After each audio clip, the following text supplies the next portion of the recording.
Và videoនេះខ្ញុំបង្ហាញពី drop down list ពីរជាន់ dependent drop down ហើយនិង indirect ដូច្នេះ khét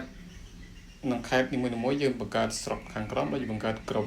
តាម khét បាទមានឈ្មោះស្រុកនីមួយៗតាមបណ្ដា khét ដូច្នេះខ្ញុំបង្កើតឧទាហរណ៍ជា3 khét ហើយយើង select តារាងទាំងមូលមកយើងទៅ formula យក create form selection ដូច្នេះវាបង្ហាញប្រអប់មួយបាទយើងដោះ tick ទាំងអស់យើងទុកតែ top row មួយទេដើម្បីឲ្យ khét យើង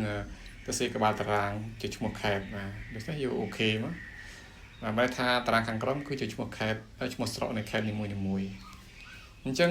បន្តកន្លែងនេះគឺកន្លែងដែលយើងត្រូវដាក់ drop down បាទយើងចូលទៅកាន់ data ហើយយើងអូទៅស្ដាំមកយក data validation ត្រង់ setting allow នេះយើងដាក់ list ហើយយើងដាក់ cursor កន្លែងនេះមួយយើងទៅ select ក្បាលតារាងដើម្បីឲ្យយកទៅធ្វើ drop down អញ្ចឹងយើងអូខេមក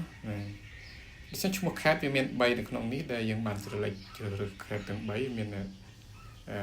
សៀមរាបខ្ញុំឧទាហរណ៍សៀមរាបមួយយើង select លើជ្រើសរើសស្រុកមកយើង insert data validation មួយទៀតដូច្នេះយកដូចគ្នា allow នេះយក list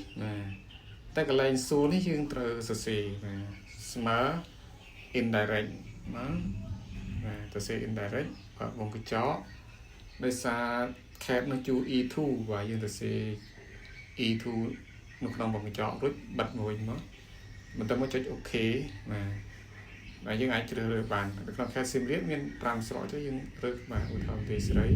ឧទាហរណ៍យើងដូរទៅ khét ដល់មានជ័យវិញក៏វាមាន5ស្រុកដូចគ្នាមានសំរងទី7ចង្កាល់បាទឧទាហរណ៍យកសំរងអញ្ចឹង